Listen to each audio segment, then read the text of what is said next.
to the world. Subscribe now to the Hot 97 YouTube channel. It's Ebro in the Morning with Laura Stiles and Rosenberg. Ebro, Laura Rosenberg. Coodie Chike on the program. Yes. That's right.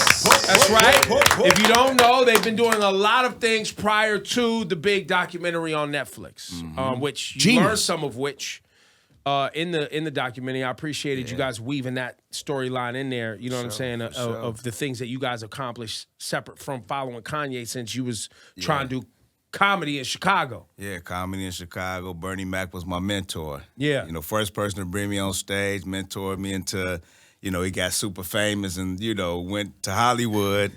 But we reconnected with Bernie right after, you know, when we moved to Hollywood and we just, she didn't even know I knew Bernie that well. You know what I'm saying? But right before he passed, we went to the Bernie Mac show and kicked it with him. Yeah. Wow. And then also hosting, what was it, Channel Zero? Yeah, Channel Zero, Public access. Y'all remember that? Y'all remember? No, I don't remember it. I just related. I just related to it. Right. New York was pretty heavy. Yeah, Well, public yeah, access. Ralph McDaniels. There was a lot of music OG, the Godfather. There was a lot of public ass stuff to do, but also reminded me, frankly, like watching that part of the film, just I think took a lot of us back to our college radio days. It just reminded me of I was out everywhere with a microphone bothering people too. So I was just like, man, these guys were on it. How did you guys decide at that time? How did you know that Kanye was the one? Like I know you people were saying his name. You say that in the doc, but you guys. That's the part that impressed me so much was like the vision of it being Coodie Kanye. for sure. You gave Yeah, up like you everything, decided right? so early. Yeah, well, it started in No ID Studio. No ID had this studio, then my boy Dave and Brendan had a group called Mellow Swing. And when they bought No ID Studio and made it a barbershop, Kanye used to still come up there because, you know, he used to always try to get No ID to teach him how to do beats. And when he would come up there, he would play us beats while we getting our haircut.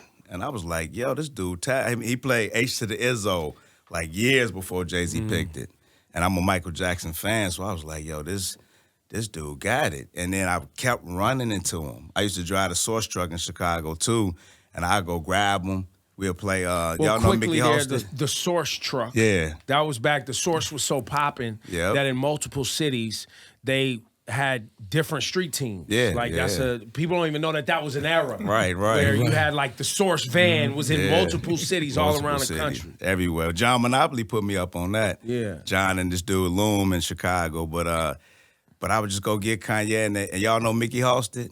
Yeah. That sounds familiar. So Mickey Halston had a mixtape with Kanye. Mickey Halston was like the Jay-Z of Chicago. Got it. And Kanye would do his beats, so I'd go grab Ye and we'd drive around playing his music because, you know, like you said, the Source had speakers on the outside of the truck.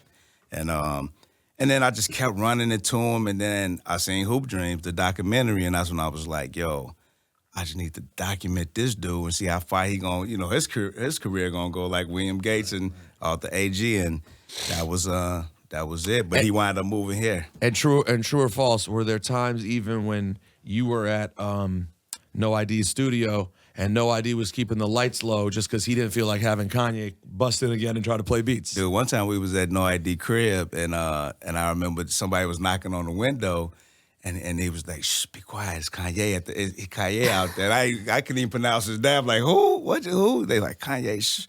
And I remember that one time I was over there. But yeah, Kanye used to, like, you know, he was so persistent, man. He just wanted to learn, and No ID and Doug Infinite. Doug Infinite was my buddy as well. You know, we all older than Kanye, so, you know, we all connected. And then, when he moved out here, you know, it took me a year to get out here. And the only reason why I got out here was because I got carjacked. I just bought a condo, and I had in a car, and I was married at the time. And I'm coming off the freeway, and somebody just pulled up to my car, like opened my door, and I turned to the side. It was a dude with a ski mask on and a 9mm, like, give me that money.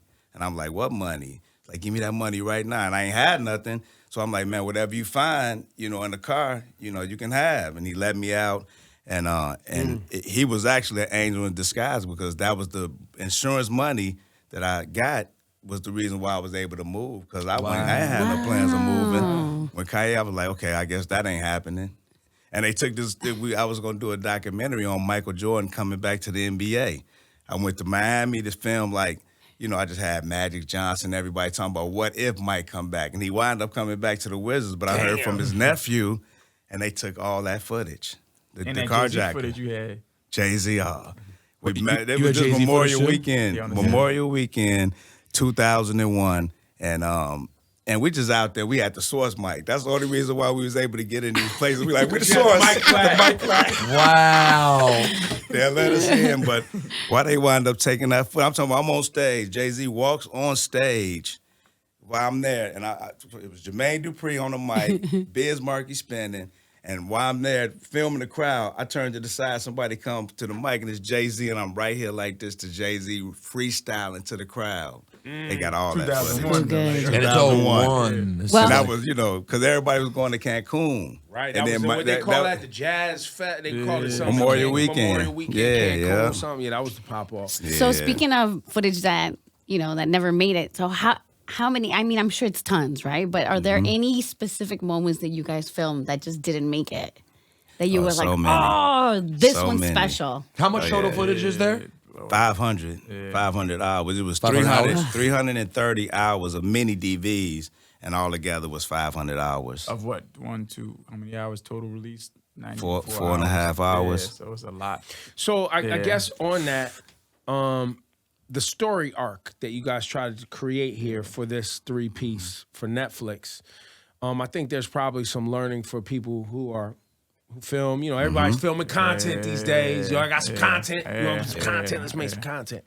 But you had to really decide what fits to the story. How did you guys do that? So it's interesting because, have we told it and everybody's like, why did y'all do the doc now versus, and for us, it's like it's in God's time. But, if we would have done this doc 5 years prior, it probably would have been a whole nother doc.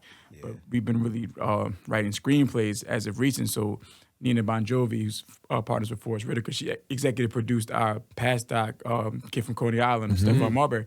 So she told us, because we had some scripts that we wanted to give to her. She's like, man, have you read Story yet by Robert McKee? And we're like, Story? Like, nah. She's like, no, I don't even want to read that until you've read that book. And so she put us up on multiple things to learn, educate ourselves on the art of storytelling and screenwriting. And when we read that book, it just like, we realized like, damn, storytelling's a whole nother level. And what's the book again for anybody else? Story by Robert McKee. And it just breaks down all the old, these things been around since Plato, like old story conventions to really tell a proper story, build the proper arcs, understand your desires and, of your protagonists and where they're going. But once we identified all that, it made those 330 hours less daunting because we knew exactly What you needed. what we needed, how to keep the beats moving. If it didn't keep the story, you have to move from beat to beat to beat, and all that has to move the story forward. If it doesn't do that, it's gone. How many years ago did you read this book? About 5-6 years ago. So 5-6 years ago, which puts us 2018, 2017. You guys are still willing to learn, and the reason I'm doing it this way is because there's people who think they got it figured out already. And after all the success that you've had with shooting Kanye West music videos and all the other music videos you shot in the 2000s, you still late in the game are taking as much information as you can to improve, which got you to this. Because you genius got style. like natural instincts, and for us is we want to make the leap to feature films, and sometimes you get frustrated because you feel like you really deserve it. Now we did all this, and then it's like, but then you have to be honest with yourself. Like, are you really a student of film? Like some of these guys are really film buffs, and if you're not, you have to be. If you're a rap artist, you got to be. Kanye's a student of rap. He can tell you history of rap like a historian. Are you of that of your craft? You know what I'm saying? And we went and became students of film because that's where we're trying to go. And how old are you guys right That's now? where we're going. That's right. How old are you guys? So I'm 51. And how old are you? 44.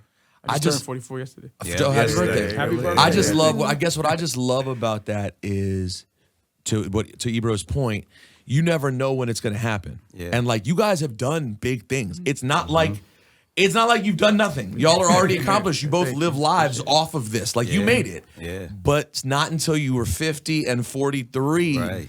did the phone start ringing off the hook. sure. I'm sure. Yeah, facts. You know what I mean? That's just an Absolutely. inspiration. Your whole story to me was as big an inspiration as Kanye was. I was like, I can't believe these dudes stuck with this for this long, and through the ups and downs of the relationship with Kanye. So I'm curious about that. You guys reappear to Kanye in the film, and you do it kind of quickly, and you're like, yo, I reached out to Kanye, and I said blah, blah, blah, blah. But tell us, how did that reconnection sort of happen when he seemingly is in such a different and at times sort of strange place? I mean, it was Common that reconnected us when he did the iFest.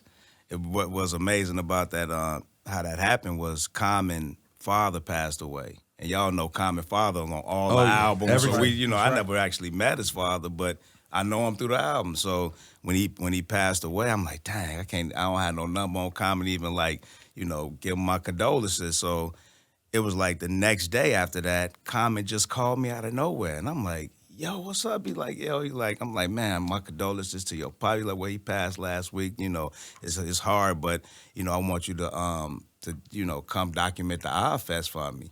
So I was tripped out that happened. So I'm like, cool, bet. Of course, because I wanted to go anywhere because I heard through the grapevine that Kanye was going to be the headliner. And how long at this point had it been since you did anything with Common where you'd be the person he'd think of? Like, because you look surprised. Yeah, Common's in Hollywood. Like, he could get someone to come shoot something. It's still very Chicago, though. Right. That maybe that was the impetus. Like, I was looking for the guy. Yeah, is that what he was? It was first festival in Chicago, so he knew Channel Zero. And plus, we always kicked it. We never really worked with Common, though, to tell you the truth, but we kicked it. When we see each other, we, always have a good time. But that was out of nowhere, But it wasn't because, everything happened for a reason, and God did that because, not for nothing, his father passed. 2 days later, he called me. And then after that, the last time I seen my father alive was because of the Odd Fest, where I got to hug my father and touch my father. Other than that, it was like on FaceTime. When he was in the hospital, we didn't think he was going to pass. And a week later, he wound up passing. But that was tripped out. And what else is tripped out real quick, and I never even told Common, but right after that, of course, Common and Kanye, everybody gave their condolences to my father, but I did my father's funeral piece the same way I did Donda. So them were the two hardest things I ever had to do in my life. And when I did my father's piece, I put this song called God Is Love by Marvin Gaye on the for his the beginning of his piece, and I got pictures and video of my father, and you hear the song, and then maybe 8 months after all of that, Common comes to Harlem, and he doing the show, and then he was like, if y'all know this song, rap with it. If you don't, clap. So I started clapping because I ain't know the words. And then he gave me a shout out. He was like, oh, yeah, there you go, Coodie. I was like, oh, shit, he gave me a shout out, dope, right? Right after that, his background singer started singing God Is Love. And I'm like, yo, this is tripped out. And then I can go to a whole nother story, but the connections, there's just a lot of connections. Oh, man. It's that's a blessing, spirits never die, man. Like Donda was with us and my father was with us this whole journey. You know what I mean? From on earth and in heaven. It's tripped out. When did you realize, Coodie, that you guys had this, some of the stuff you guys have with Donda, it's some of the most powerful stuff I've ever seen captured. When did you realize, oh my God, we have those moments of them rapping together? I'd never seen a mother and son. I know, it was so engage in beautiful that to way. watch. I didn't see that till the edit. I mean, I'm sure. Really? I'm sure Coodie knew about it, I'm sure, but I didn't know about a lot of that stuff until. So you must have been like. You don't show so much. And for the longest time, I was trying to wrap my head around how are we even going to make this thing. He keeps on saying we got all this footage of this doc and Kanye and span over these years. And I'm like, really? Are you sure? Because he would just show little nuggets here and there of things, but I never could see a through line of how we'd actually put this thing together. But he knew what he had been shooting. So. Yeah. No, this is amazing, the footage. But another tripped out story real quick is, I'm really spiritual, so I like to go into some of these stories. And when I did Mama West's funeral, I call her Mama West, her funeral presentation, when I looked at went through all the footage of the giant looks in the mirror and sees nothing, I didn't see until I'm licensing some footage for the song to Shock America. They did it on Jesus Walk, so I'm licensed. I'm going through footage, and I seen the tape that said Donda's. I put it in, and the first thing she said was, Kanye, I got something important I want to talk to you about. And I'm like, the first thing when I put it in, I'm like, yo. And then she was like, the giant looks in the mirror and sees nothing. I'm like, wait a minute. So it was tripped out, and then I went to do something else, and then later on it seemed like it rewinded itself back to that moment. Because I put it in again, I said, I got to send this to Kanye. And luckily, Common hooked us back up, so I uploaded it, sent it, and my subject to that was and something told me to just write the subject is, yo, Kanye, your mother wanted me to send this to you. And I sent it, And he finally watched it. When he watched it, he was like, and this like 2 days before he went to go to the Oval Office, 2 days before. And he watched it, he was like, in a million years, I didn't think she said that. I'm like, right. He FaceTime. I'm like, right, I didn't remember seeing that. But then I thought about it later. I'm like, what if she didn't say it then? What if she really said it right at that moment? Because that was the moment for him to hear that. You know what I'm saying? So, it was, I just be... So is seeing that footage what sent Kanye into the place of like, because there's a part you show in the film where Kanye's on the phone explaining that he wants to get this movie done. And obviously for this to come out, Kanye had to get on board. Was that footage the impetus that made him go, oh, okay, I really want to see this through? Yeah, no, it was a sizzle. We showed him, we figured out the only way we can make this movie, because every time we tried to make the movie before, people would block. The business would come in and block it, and it wouldn't happen. That we was like, this time we just got to raise the money ourselves. And we partnered with Time Magazine, Time Studio, and we made it happen. I told everybody, I said, man, y'all just got to have faith. You know what I'm saying? This was a faith movie. Have faith. So when I went to Kanye and DR, we already had it done, so I knew exactly what to say. Like, I'm like, Kanye, you have to trust me on this movie because it ain't about you. It ain't about me, Chike, J. Ivy. This movie is for the dreamers, I told him. And he was like, bet, I trust you. And how long was the sizzle you made to show him? It was like, what, 6 minutes? Yeah. And that was a rough cut. And he just called me out of nowhere because he wanted to use footage for his he was like, can I get your blessing to use my mother's footage for, I guess, Donda? But that was before Donda came out. We were nervous perfect. because I remember when he started blasting like, I need creative control of my own image. Yeah. I was like, oh, it's never gonna come out. Right, It's yeah, I over. know how- You know what I It was mean? a testament to, like I'd say, it's a testament from the beginning of Coodie having this vision and knowing some way that it was way bigger than Kanye. Right. Because I feel like over those years, even through that friendship, Coodie put his pride aside so many times. It's almost like he just knew that it was worth eating that because he knew what he was creating. Like, I feel like I wouldn't have been able to do that a lot of times. To deal with everything just to that be came with around it. I the could see that. situations when you feel like maybe people don't want me, just certain things over and over Or you again. feel It's like, yo, I'm like over in this shit. You know what I'm specifically saying? an artist or somebody you've been supporting, it Yeah. feels like to grow, they need to separate from you because they need to go get a bigger name, like with the whole Hype Williams thing, but ultimately came back because he needed the authenticity, the feeling, that kind of intangible spiritual thing that you're talking about, right? Yeah, Which for is sure. something that you can't just by getting a bigger name or a bigger budget don't necessarily mean something's gonna feel like it's supposed to feel. You know what I'm saying? And it sounds like that is also a part of this magic, right? Which is maybe it's connection, like you said, with Donda, maybe it's connection through Chicago, maybe it's your that kind of common experience that you guys have together. Well, and also sure. to what you were just saying, Chike, it's also Coodie. It's a testament to Coodie's lack of ego That's about it. he knows how to put his ego aside. That- 'cause See the I- bigger play, like I'll swallow that because I know what we're trying to create here is going to impact way more than just you and I in a positive way. You know what I'm saying? And Right. he does that a lot in life in general. You know what I mean? So just to see that on display on a larger scale. Because that part, we know the part we talked about there. I mean, right away, everyone talked about it. Was Kanye drunk calling you Chike over and over again, right? Yeah. Take us through, like, why did you include that in the film? What do you think that was, like, showing people about Kanye at that time? Honestly, I remember like when, because I always knew that footage. So and then when we put out, Oh, you remember that Yeah, I one. remember that footage. I would never play that part Right. when he dissing me. You know what Right, I'm because saying? I only it play- probably was kind of painful to see. Yeah. Like, it's awful. It was painful for us. I to remember watch right. it. that. I didn't remember seeing that. Yeah. Because you would be embarrassed. I was like embarrassed to ever show that. Yep. But you have to be vulnerable and it happened. You know what I'm saying? And it was mainly Chike and them to talk me to all play. It was definitely our editors, but no, it made sense, to show that the dynamic and like we say, Jesus direct, and he. But I remember wanted the us to put time. it in there. I remember the time. I don't even remember first that even happened until we saw the footage. But so I remember it wasn't that like it didn't feel like that much of a jab in the moment. It's not till you reflect and you're looking back on things and other things happen, then you start to put meaning to all this stuff. Like, oh damn, Right. it really wasn't That was big. around the It was time like- that he was starting to kind of disappear a little bit, and Yeah, then he was going yeah. How much of did No ID ever see this before it came out? Have you talked to No ID since you Yeah, I released told this? you no idea, but he's seen it when everybody else seen it. Right. Yeah. How do you feel about it? He loved it, yeah. Loved it. He hit me about it before I had watched it. He was like, yo, what do you feel of the doc? I was like, I ain't watch it yet. Because I was telling them, I loved it. It was great.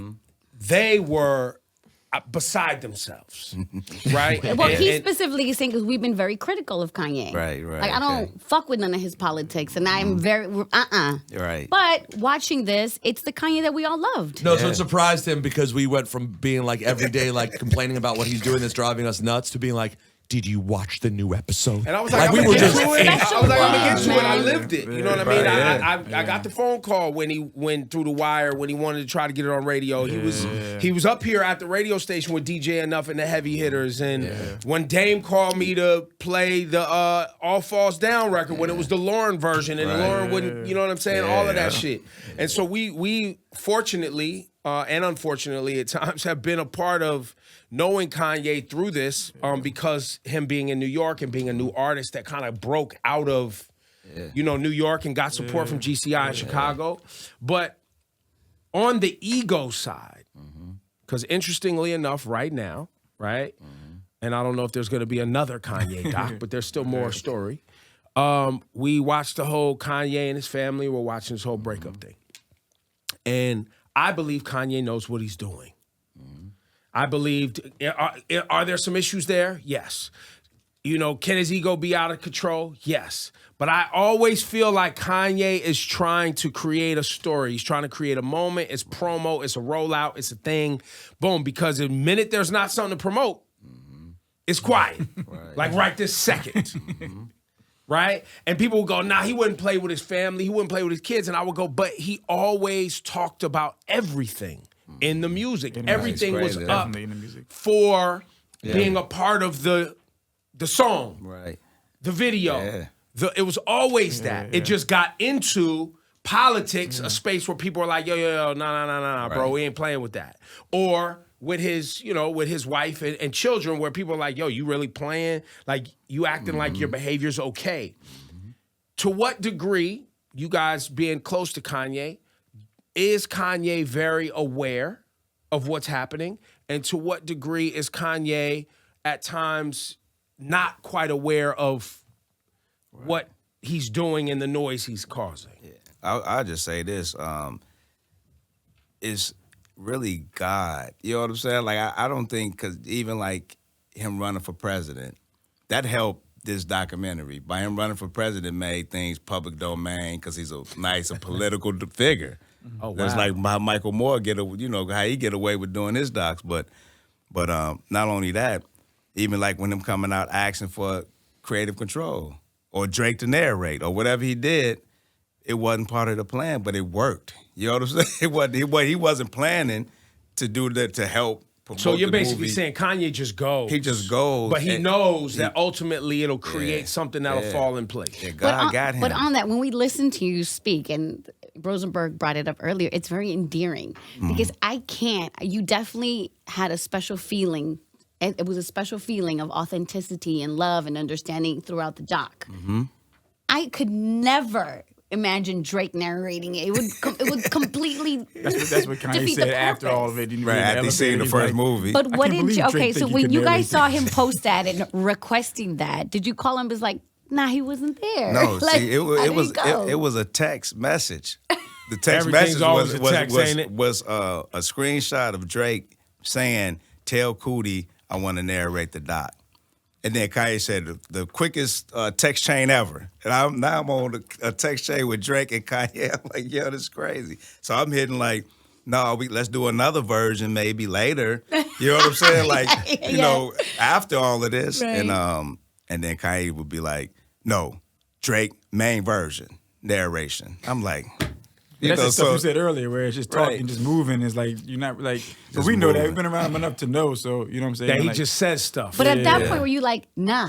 Yeah, I was like, no, I said it won't be all thing. But Drake was really feeling the doc so much. He was like, man, this doc is my inception. I can show y'all the text. Y'all want to see it. It was crazy. So but he just loved it, wanted to be a part of it. he wanted to be And a part help. of it. Yeah, Drake's help. thing was, I I don't want to think help it with was- yeah, intentions. exactly. Yeah. Intentions. Right, It was all right. Good intentions. You know But what you're I'm also saying? like, oh my God, you're Drake, and that's an amazing thought. Thank you. But like, it has to be my voice because it's what makes sense for the film. Exactly. I Not thought only we that, but did a mystery science. Remember mystery science? Yeah, you could do We that. Did Right. with Drake as a silhouette and have him talking Right, about right. the joint. That'll be Yeah. fine. For the audience, though, just quick resume, because I do feel like you guys have put so much work in the game, and this is a high point in your journey.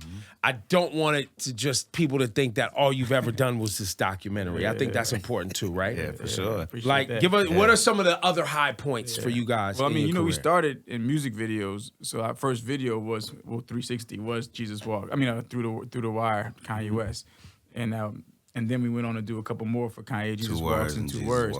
But that opened us the door for us to start working with a bunch of different artists. So we did like Mos Def videos, Erykah Badu. Window seat. Y'all You saw did that window Badu seat. Davis. You saw that was the Y'all saw that. Y'all saw that up close. I shot it. I shot the video. Shot that body. Hey. Tell us the story now. That was her idea or your idea? That was her idea. Okay, yeah. of course it was. Well, we helped with that, like just where we were gonna shoot and all, and how we was gonna do it. But it was her idea. You couldn't go. Yo, with she the tried to treatment. front too, like she didn't know what she was working with. Like, you know what I'm saying? Right. She tried to front like I didn't really know it was gonna pop off like that. Yeah, you did. She told me I made her booty famous. I'm like, You did that. right, yeah. And then, so, music videos, obviously, as technology started to, to ramp up with these new cameras, the budgets kind of started shrinking. Right. And we started deciding to move more into like feature-length stuff. That's when we kind of got more into docs and did Benji. Yeah, 30 but for before 30. that, Creative Control. Yeah, we started a With network Dame. with Dame.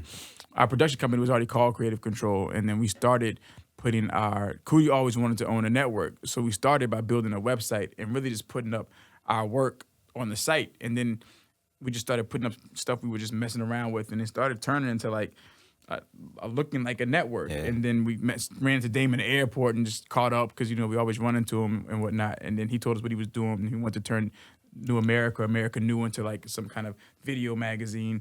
So we just put forces together With him and Mos Def. him and and started working out his office. I mean, his house as the office, and then we built DD 172 72. and had this whole sort of movement. which DD was- 172, a time in life when everything was happening over there. and then we broke mad artists through that, like Right. Currency. Styley, Joey Crit, Badass. Joey really. Big Bat- Crit. you know what Yeah, I'm everyone was saying? over there. Yeah. And then so then through that, then we got into the documentaries and did the 30 for 30 Benji for ESPN was our first doc, and then we ended up winning the NAACP Image Award for Muhammad Ali, and then we did Martin was Luther sharp. King, and then and then now into this doc. The Steph Marbury Steph too. Marbury was the Yeah, latest. yeah. Which we went straight from Stephon Marbury with our same editors, Jason Harper and Max Allman, straight to this. So it was like just worked out two perfect guys. Just like Well, letting it work. everything we feel like everything, even from that first music video for us was a rehearsal for this moment.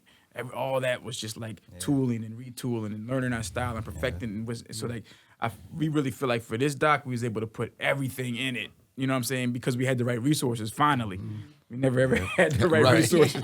So we had the right resources to actually execute at a level. But it took like you said, continuing to read and just looking at and being our own critics and our own worst enemies when it comes to critiquing our projects. And then And what now? Let's talk about the metrics on this Jeen-Yuhs doc. I haven't looked, but I'm sure it's. I mean, outside of hip hop and what we love about it, very successful. yeah.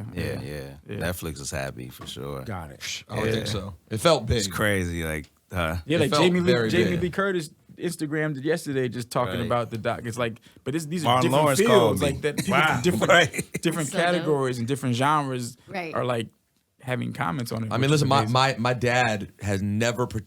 My dad wrote an article when Donda passed because he found her to be very interesting, but besides that, my dad's probably never even listened to Kanye. My dad wouldn't even recognize a Kanye song, I don't think.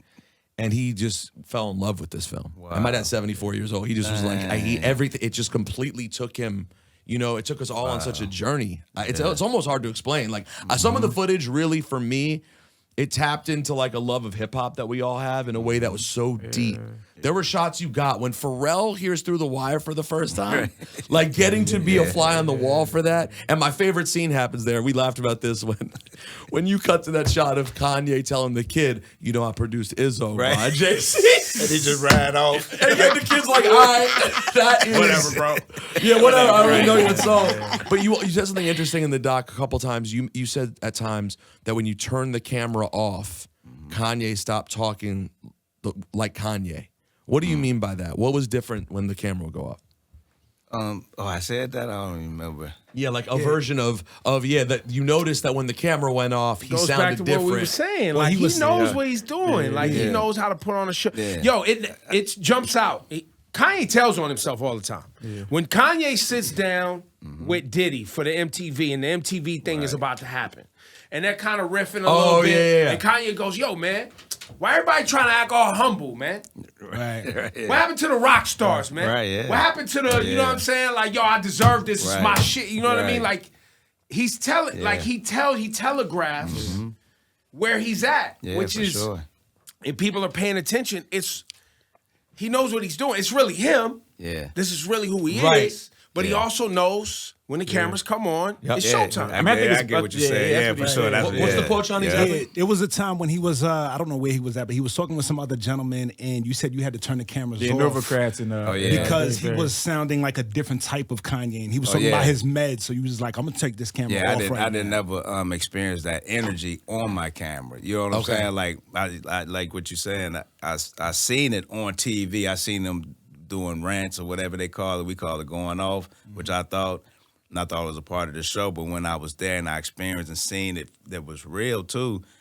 You know, I just felt like I had to put the camera down just so I can pay close attention, because I'm like, yo, this is my brother. And I really wasn't out there to film. I was there to show him the sizzle, get his blessing, and then fly back. But of course, I got the camera or my phone. Like the last shot of the movie is with my iPhone. Wow. In San Francisco and on the plane, and Carson Tutt, whatever his name, that's all iPhone. That was all iPhone. Well, you All couldn't even iPhone. tell. Yeah. That's fascinating. Yeah. Yo, shout out to Apple, man. Right. Yeah, Yeah. and I think people don't Give realize, us like, some. Kanye got about 5 different names. I mean, you know, Louis Vuitton Don, Yeezy, you know, and I'm not saying that he never has told me this, but when you just look at artists in general, like, they have these personas. Like, I remember meeting Lil Jon for the first time, and I couldn't believe it was the same person that I've ever seen. Like, I'm like, wait, what? Yeah. He's so soft-spoken and chill, but then he's a whole other character. Right. So, like, I think sometimes forget, like, entertainers are entertainers, and they have They these will do that. personas that they hide behind a lot of times, and you know what I mean? So you don't really know who you're actually really dealing with. But It. Like Pitbull. We got so much footage on Pit's Pitbull, amazing. too, So before. here's a question, though. I found that on the trip that you took with him to Japan, was it Japan? Yeah, You went to Japan, right? China and Cuddy was there, Japan. China and Japan. Yeah. And he was with Cuddy. Yeah. To me, it appeared he was at his most normal on that trip. Yeah. And then the next thing you see is him talking about being off his meds and how the meds are bad, and he's sounding honestly pretty hard to follow. Like you say it and thing, you're like, I didn't even really understand what he was saying anymore. Right, yeah. But am I wrong for thinking that when he was in Asia with Cuddy, he seemed really calm and sort of focused? Yeah, it was the, like, I forgot that he was Yeezy. You know what I'm saying? We'd be in the store and we'd leave out the store and it's 1,000 people. I'm like, oh, damn, we're Yeezy. I forgot. I'm thinking I'm with Because this he's just Kanye, so- you know, who I knew and love. And that was, you know, years of us not being together too. You know what I'm saying? That he was normal. He was himself. And Do you get concerned like everyone else when you see the stuff in the news and they talking about he needs help and support? And so do you get worried that he's out of control? Probably definitely more than most. You know what I'm saying? Because he is my brother. Like, I really came up with him. You know what I'm saying? So every time, even Taylor Swift, all of that, I was like, you know, I wish I was there. And he admitted that he was drunk at that. Oh, yeah, he was definitely drunk. He was definitely buzzed. But, you know, every time I seen it, I'm like, oh, man, I've just felt a certain way. And then I think about it, too. I'm like, but actually, too, is what he's doing is making his, I guess, brand more valuable, I would think. And But it goes then back the to what footage, y'all to was tell you saying the truth. earlier, is he just goes. Yeah, he and, just and goes. like you said, God got him. Like things seem to just fall. Yeah. Well, just hopefully there'll be a silver lining when it's all said and done and a greater understanding and everybody can figure, oh, I get it now. Hopefully. Or, That's all of our hope. or the day that, like, and we've seen some instances of this, the TMZ thing, where he's just going and you're like, nah, you said that wrong, bro. Like, slavery's a choice thing. Nah, you fucked that up. The Trump thing, you at the desk going around hugging him, talking about you like my dad. No, you're my was man. crazy. Nah, you fucked that up too. So sometimes the just going Yeah. doesn't land. No. And let's hope that You hope that it eventually does. Well, let's hope that we get back to more things landing in a positive light than bad. I think Because I always thought I bet you Kanye's like, this is a documentary he's gonna put out years from now about this whole Trump thing, and then we're gonna really see what it really was. Which he definitely been filming it. He definitely got somebody shooting all of that. You did bring up at one point, there's a scene when he's playing a Tucker Carlson clip, and he's so excited that he was even mentioned. So you being both, and this is for both of you guys, because you play a very, very careful role, right? Because not only are you friends, especially you, I know you came in afterwards, but I'm sure he trusts you so you can be around, right? How did you, and I don't know your politics, so I don't know where you stand on certain things, but how did you manage, because I'm sure when the camera's off, you're in a car talking about it. Do you put your 2 cents, or do you just be quiet about the whole thing, even when you think, what the fuck are you doing, or you know what I mean? Oh, I mean, I'm sure honestly, he I was just asked quiet. you. I was just, it wasn't nothing for me to really say, you know what I mean? But if I could, if I could say something, like if I could stop him from doing something, I would. But one thing about Kanye, you cannot tell him not to do something. Right, He's right. gonna do it even more if you say, don't do this, or you shouldn't say that. Yeah. Don't run for president. He gonna run for president. You know what I mean? So you got to be real strategic on how you even approach him. sure. You know If you what want I'm the right saying? outcome. If you Right want to out get the there. outcome you're looking for. Yeah. Yo, well, listen, guys, you guys did something really special, and we're all really excited to see what's next. Do you have anything you can tell us about what's next? Yeah, for sure. Ernie Barnes documentary. Y'all familiar with Ernie Barnes? I'm not. The painter who did all the JJ's. Oh yeah. paintings. Oh, yeah, And of course. the Marvin Gaye. I The Want album You. covers, I Want You, cover. yeah. Wow. So we've been documenting Mr. Barnes from 2003 when he did Kanye's painting up until he passed in 2009, and we've been documenting his estate, keeping a legacy alive from then to now. Wow. Yeah, so that's gonna be, and I feel like that's gonna be really the next Jeen-Yuhs, because he is, he'll come through the studio with Kanye, and they'll be going over sketches. So I got And Kanye all can this- sketch too. Yeah, Kanye's, but he ain't no Ernie Barnes. No, I know. Ain't nobody saying that. I wasn't saying that, but he's interested in it. Wait, do you Yeah. guys have a home for this yet? No, we're gonna, doing independent right now. And that's the thing. That's the thing with our movie too. People was talking about $30 million that we got and all that. Dude, y'all got to realize we own our movie. We licensed it, so you know what I'm saying. It don't come with it. We could have sold out, but Right. but we own it, so everybody knows. So you just licensed it to Netflix for a while. yeah. They paid yeah. you to have it for a period. Yeah. And then it will come And then off it of comes Netflix. us. Yeah. And then you guys could do a DVD. You could do an Whatever we wanna extended do. version, a massive Yeah. extended version. Yeah. Please do In like 10 one years. with another 10 hours. I mean, just give us 10. You Yeah. got 500 hours. Throw us another 10. No, we gonna put And on some. the Ernie Barnes, there's Chicago connection there too, right? Nah, he's from New Orleans. He's from New Orleans. No, but Just the good because times. of The good times. That's Good it. But he's times, from New Orleans. He was a professional football player, NFL football player. He did. He was the first black painter for the Olympics in '84. Did the Lakers painting for Jerry West and Stallone painting for Rocky. Will Wow. Smith. Stallone painting so for many. Rocky. Yeah. Wow. Nah, It's gonna he's be inspired, good. and right now it's like a renaissance, obviously going on with black artists, but he's inspired most of them. You know what I mean? So sure. he's like the black Norman Rockwell. You know what I mean? Facts. And then we got Benji. We're doing it's called The South Side though. It's a feature narrative based off the doc. Wow. And Coodie's written an amazing screenplay for that, so that'll be our first feature film. Ladies and gentlemen, it's Coodie and Chike. You're gonna be seeing them. Give it up Yeah. one time. Congrats. Thank you, Thank you guys. guys for your time. Thank you. Thank you. Sure.